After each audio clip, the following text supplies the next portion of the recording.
Hello everyone and welcome back to Matcap finance. आज एक धमाकेदार न्यूज़ लेके आया हूँ आपके लिए और न्यूज़ है भाई ब्रिटानिया इंडस्ट्रीज से रिलेटेड। ओके, तो भाई ब्रिटानिया इंडस्ट्रीज आपको पता ही है यार कितनी ज़्यादा फेमस है। ऑलमोस्ट इंडिया में सबसे ज़्यादा बिस्किट जो बिकते हैं वो ब्रिटानिया के ही होते हैं। अदरवाइज आप देखोगे तो पार्ले होता है। ओके, पार्ले ब्रिटानिया दो ही कंपनीज है ज़्यादातर, और भी है बट इनके ही ज़्यादा सेल यहाँ पे होता है। ओके, ब्रिटानिया का भाई यहाँ पे ऑलमोस्ट प्रोजेक्शन था कि 12% तक यहाँ पे रेवेन्यू में ग्रोथ हो सकती है। ओके, क्यों हो सकती है उसके पीछे इन्होंने स्ट्रॉन्ग लॉजिक भी बताया था कि भाई यहाँ पे जो बिस्किट्स जो होते हैं वो जनरली पैक्ड आते हैं, प्लस वो ओवन में बेक होने के बाद डायरेक्टली पैक होते हैं, तो इसमें किसी वर्कर का किसी का कह सकते हो आप टच नहीं होता है। डायरेक्टली मशीन से ही सारी चीज़ें बनती है और आती है। ओके, तो ये अनटच्ड होती है, हाइजीनिक माना जाता है इस चीज़ को। और भाई एक चीज़ आपको पता है कि ट्रांसपोर्टेशन में भी बिस्किट्स तो पैकेट के अंदर ही होते हैं, तो वैसे भी कोई उसका कह सकते हैं आप कोरोना का कोई डर तो इसमें होता नहीं है। ओके, और दूसरी चीज़ सारे लोग घर पे बैठे यार, चाय के साथ सबसे ज़्यादा कोई चीज़ दी जाती है तो बिस्किट्स ही है।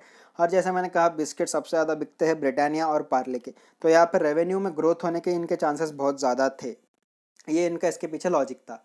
अब बात करते एक्यूरेट नंबर्स की, तो इनका जो प्रोजेक्शन था क्वार्टरली सेल्स का, इन्होंने कहा था ऑलमोस्ट जो नेक्स्ट क्वार्टर जो सितंबर क्वार्टर आएगा, जून क्वार्टर में इन्होंने कहा था कि सितंबर क्वार्टर जब आएगा तो इसमें ऑलमोस्ट 3411 करोड़ के यहाँ पे ईयर ऑन ईयर सेल्स जो है वो बढ़ाएंगे हम लोग।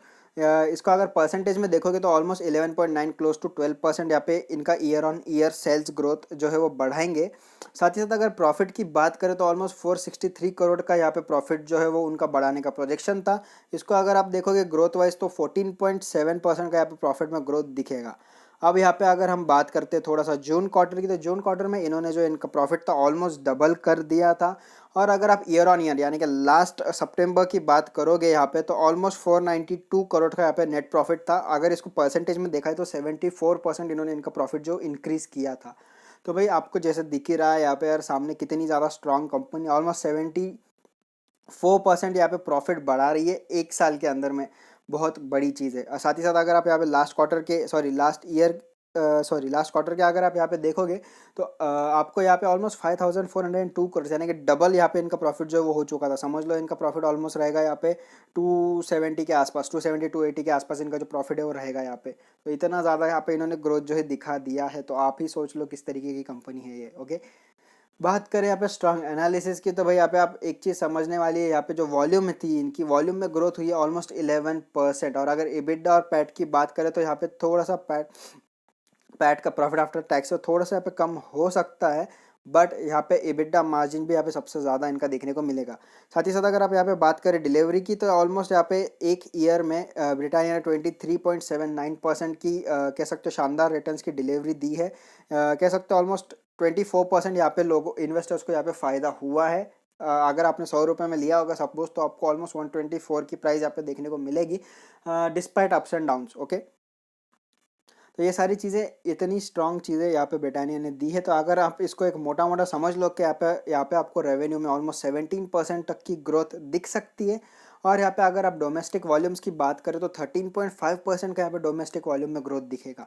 एक सिंपल वर्ड्स में बताओ तो भाई यहाँ पे ब्रिटानिया ने उनके जो टारगेट्स बताए थे कि 15%, 17%, 13% जो कुछ हमारी ग्रोथ है वो होने वाली है, भाई उस प्रोजेक्शन को देखते हुए भाई मैं ये वीडियो को बना रहा हूँ। तो आपको यहाँ पे एक चीज़ समझनी होगी कि क्वार्टर रिजल्ट्स अभी तक आए नहीं है, ये एक प्रीव्यू है। ओके, और जिस तरीके से उन्होंने कहा भाई उनके सेल्स और वो सारी उसी तरीके से काम कर रही है।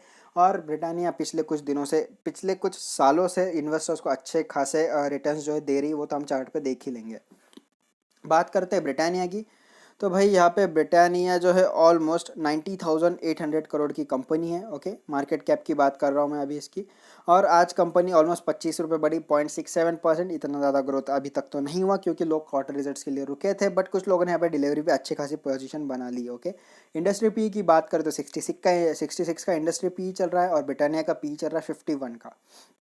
अब अगर आप इंडस्ट्री से देखोगे कंपेयर करके, तो यहाँ पे स्टॉक्स सस्ता है। ओके, इंडस्ट्री के कंपैरिजन में, बट प्राइस थोड़ा सा मेरे हिसाब से महंगा ही है वैसे तो, बट इंडस्ट्री के पी से कंपेयर करोगे तो सस्ता मिल रहा है। डिलीवरी परसेंटेज 28 का है, जैसे आप मुझे पहले से जानते होगे, तो ऑलमोस्ट 20-25% का डिलीवरी परसेंटेज इज़ आइडियल होता है मेरे लिए। उससे ऊपर थम्स अप होता है मेरे लिए। तो भाई मैं इसको कह सकते हैं आप अच्छा खासा डिलीवरी परसेंटेज कह सकता हूँ। बात करें स्ट्रेंथ की, तो स्ट्रेंथ भाई आपको पता ही है, कैंसलिम कैंसलिम एक बुक है how to make money in stocks, उसमें कैंसलिंग जो है वहाँ पे पूरी तरीके से बताई गई है। कैंसलिंग एक बहुत ही ज़्यादा कह सकते हो एक्यूरेट 90% तक इसकी एक्यूरेसी है कि भाई इन्वेस्टमेंट के लिए एक मेथड जो यूज़ किया जाता है।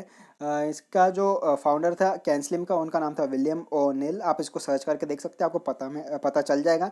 तो भाई कैंसलिंग के क्राइटेरिया में बैठती है कंपनी, एक बहुत बड़ी चीज़ है क्योंकि कैंसलिंग बहुत ज़्यादा यूज़ किया जाता है इन्वेस्टर्स के ज़रिए। बात करें ईपीएस की, तो ईपीएस में ग्रोथ दिख रही है, क्वार्टर ऑन क्वार्टर भी ईपीएस बढ़ रहा है। बुलिश हरामी रिवर्सल पैटर्न यहाँ पे देखने को मिला है। बात करें नेट प्रॉफिट की, नेट प्रॉफिट भी क्वार्टर ऑन क्वार्टर बढ़ा है। लो डेट कंपनी है।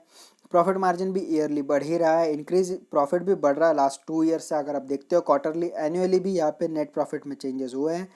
प्लेजिंग यानी कि शेयर्स पे किसी भी प्रमोटर्स ने यहाँ पे शेयर्स पे लोन नहीं ले रखा है। प्लेजिंग का मतलब ये होता है भाई कि आपके पास जो भी शेयर्स होते हैं वो आप बैंक को देते हैं और उसकी जो वैल्यू होती है उसके बदले में आपको उतना लोन दिया जाता है, थोड़ा सा कम ही होता है वैसे देखा जाए तो। और एक चीज़ बता दो, एफआईआईज और एफपीआईज की यहाँ पे शेयर होल्डिंग इंक्रीज होते जा रही है। साथ ही साथ बात करूँ तो हाई डिविडेंड देने वाला स्टॉक भी है। यही सारी स्ट्रेंथ है इसकी कंपनी की, जिसकी वजह से इन्वेस्टर्स की बहुत ज़्यादा फेवरेट कंपनी है।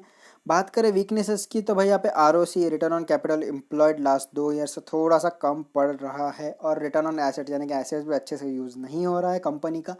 बट यहाँ पे ऑलमोस्ट देखोगे तो वीकनेसेस 3 ही हैं, और अगर आप यहाँ पे स्ट्रेंथ देखोगे तो 12 है। ऑलमोस्ट देखा जाए तो 20-25% से भी नीचे है इसकी वीकनेसेस, और इतनी ज़्यादा कंसिडरेबल भी नहीं है। इन चीज़ों में इंप्रूवमेंट हो सकता है, अब ये तो आने वाले क्वार्टर में ही पता चलेगा।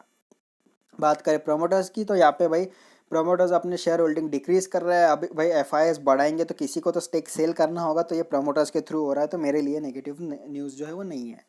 बात करें फाइनेंशियल ट्रेंड्स की, तो every year from 2017 to 2020 the revenue of Britannia is continuously increasing. Okay, आप अगर देखोगे 2017 से 20 तक ऑलमोस्ट 4 साल में इसका रेवेन्यू बढ़ा ही है। ये 1000 करोड़ में, ओके, तो 9.20 thousand crore, 10.08 thousand crore, 11.26 thousand crore and 11.88 thousand crore. Okay, तो इसका रेवेन्यू हर साल बढ़ा ही है। और अगर आप प्रॉफिट की बात करोगे तो 0.88 thousand crore, 1000 crore, 1.16 thousand crore and 1.40 thousand crore. अब यहाँ पे देखा जाए तो इसका प्रॉफिटेबिलिटी भी चारों साल में बढ़ा है। ओके, ओवरऑल आप देखोगे तो कंपनी में ग्रोथ अच्छी खासी स्पीड में और कंस्टेंटली ग्रो कर रही है। ऐसा नहीं एक साल बढ़ गई एक साल गिर गई, कंटिन्यूस ग्रो है।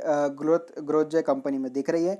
और एक चीज़ बता दो भाई, ऐसा नहीं है कि कंपनी एकदम से बढ़ेगी, तो इसमें थोड़ा थोड़ा ही ग्रोथ आ रहा है, लेकिन कंसिस्टेंट ग्रोथ आ रहा है, वो ज़्यादा इंपॉर्टेंट है। ओके, बात करें अगर पीयर कंपैरिजन की, तो इसका एक क्लोज कॉम्पिटिटर है भाई नेस्ले। ब्रिटानिया और नेस्ले का कंपैरिजन करूँ तो पिछले एक साल में नेस्ले ने ऑलमोस्ट 2.99 और क्लोज टू 3% के रिटर्न्स दिए, और वहीं ब्रिटानिया ने 13.73, क्लोज टू 14% के रिटर्न्स दिए। तो नेस्ले के मुकाबले आप इसको अगर गिनोगे तो ऑलमोस्ट 4 टाइम्स ज़्यादा ही रिटर्न दिए है। ओके, और ये जो है और 17 अक्टूबर तक के रिजल्ट है, आज के रिजल्ट इसमें काउंट नहीं किए गए हैं। आज का देखोगे तो और थोड़ा सा बढ़ जाएगा शायद से। बात करें यहाँ पे शेयर होल्डिंग पैटर्न की, तो प्रमोटर्स के पास 50% यहाँ पे होल्डिंग है। म्यूचुअल फंड्स वालों के पास 6% है, डोमेस्टिक्स के पास 11%, फॉरेन्स के पास 16% की यहाँ पे होल्डिंग है, एफआईएस के पास। ओके, अदर पार्टीज के पास देखा जाए तो 21.9, ऑलमोस्ट 22% की होल्डिंग्स है। बात करें रिटर्न्स की, एक वीक में ब्रिटानिया ने ऑलमोस्ट 1.10% के रिटर्न्स दिए, सेक्टर ने -2%, निफ्टी ने 0.5% माइनस में। एक मंथ की बात करोगे तो 0.66% माइनस में था, सेक्टर -1.95% और निफ्टी 3.2%। एक साल के रिटर्न्स की बात करूँ यहाँ पे, तो ब्रिटानिया ऑलमोस्ट 16% के रिटर्न्स यहाँ पे ब्रिटानिया दे चुका है। सेक्टर 3.27% के रिटर्न्स दिया है, और निफ्टी 1.81% के। तो आप अगर सेक्टर से देखोगे तो ऑलमोस्ट यहाँ पे आपको 5 टाइम्स यहाँ पे रिटर्न्स देखने को मिल सकते हैं। 3 साल के रिटर्न्स की बात करो तो सेक्टर ने 50%, निफ्टी 17%, वही ब्रिटानिया ने 62% रिटर्न्स दिए। ओके, अब यहाँ पे कोविड की वजह से हो सकता है थोड़ा सा फॉल देखने को मिला हो, बट 62% इतना भी बुरा नहीं है। 62% इज़ वेरी गुड परसेंटेज। अगर आप बैंक से कंपेयर करते हो, 6-7% था 2 साल 3 साल पहले, तो 7% से भी आप काउंट करते हो। अगर 7 को कंसिस्टेंट रख के 7% इंटू 3 करते हो तो आपको 21% ही मिलेगा, बट यहाँ पे 62 3 टाइम्स ज़्यादा मिल रहा है बैंक से। तो भाई ऐसे कोई बात नहीं है कि आप इसमें इन्वेस्ट ना करो। अब बात करते हैं मंथली चार्ट की, तो ये मंथली चार्ट है ब्रिटानिया का। जैसे आप देख सकते हो शुरुआती कुछ सालों में इतने ज़्यादा अप्स एंड डाउन्स नहीं आए, बट फ्रॉम 2014 से लेके तो 2016-18 तक, 2014 टू 18, ये जो 4 साल का स्पैन था यहाँ पे, यहाँ पे इसमें सबसे ज़्यादा बुलिश ट्रेंड रहा है, देख सकते हो आप, कंटिन्यूसली ग्रीन कैंडल्स बनी है यहाँ पे, बहुत ज़्यादा स्ट्रांगली एग्रेसिवली बुलिश था ये स्टॉक। तो भाई इसके पीछे रीज़न यही है कि इन लोगों ने इम्प्रूवमेंट की है उनके बिस्किट्स में, जैसे बर्बन आ गया था, ब्लैक बर्बन, आपको पता ही होगा ये चीज़। ऐसे बहुत सारे बिस्किट्स लाइक जिम जैम वगैरह तो बहुत ज़्यादा फेमस ही है, तो ऐसे कुछ इनोवेटिव प्रोडक्ट्स लेके आए, साथ ही साथ इन्होंने ब्रेड बटर और कह सकते हो इन सारी चीज़ों में भी उन्होंने स्टेप रख दिया था, तो इस वजह से इनकी सेल्स में बहुत ज़्यादा ग्रोथ दिख के आ गई। यही रीज़न है कि इन इन कुछ दिनों में जो स्टॉक्स है वो बहुत ज़्यादा बढ़ गया था। अब बात करें यहाँ पे मंथली को, मैं थोड़ा सा क्लोज यहाँ पे लेके आता हूँ। तो भाई यहाँ पे एक चीज़ समझने वाली है कि स्ट्रांगली कह सकते हैं इसमें बुलिश ट्रेंड है, मंथली भी आप देखते हो लॉन्ग टर्म के लिए। साथ ही साथ अगर मैं बात करूँ तो 20 डेज मूविंग एवरेज का सपोर्ट ले रहा है, ओके, जैसे देख सकते हो यहाँ पे सॉरी 20 मंथ मूविंग एवरेज का जो है यहाँ पे सपोर्ट लेके चल रहा है। ऑलमोस्ट 4 टाइम सपोर्ट लिया है, अभी थोड़ा सा कंसोलिडेट कर रहा है। अब यहाँ पे देख सकते हो ये लास्ट की जो 3 कैंडल्स बनी है ये एक ही रेंज में बनी है, यानी कि यहाँ पे कंसोलिडेट कर रहा है। अब यहाँ से एक ब्रेकआउट आ सकता है और मेरे हिसाब से ब्रेकआउट पॉजिटिव ही आएगा। इसके पीछे मैं ज़्यादा बुलिश हूँ, क्यों बुलिश हूँ भाई, क्योंकि स्टॉक जो लॉन्ग टर्म में बहुत ज़्यादा बुलिश है, यहाँ पे कोई चांसेस है ही नहीं कि बेरिश चला जाए इसका ट्रेंड। सो भाई इतना ही था मंथली चार्ट पे। अब देखते वीकली में किस तरीके से परफॉर्म कर रहा है। तो भाई एज यूजुअल वीकली में भी यहाँ पे जो है ऑलमोस्ट स्ट्रांगली बुलिश चल रहा है यहाँ पे, और अच्छा खासा एक कह सकते हो 20 डेज मूविंग एवरेज ने क्रॉस ओवर दिया है। साथ ही साथ बात करूँ यहाँ पे फिर से 20 डेज मूविंग एवरेज का सपोर्ट लेके चल रहा है, और पिछले कुछ वीक से जो है कंसोलिडेशन में भी है।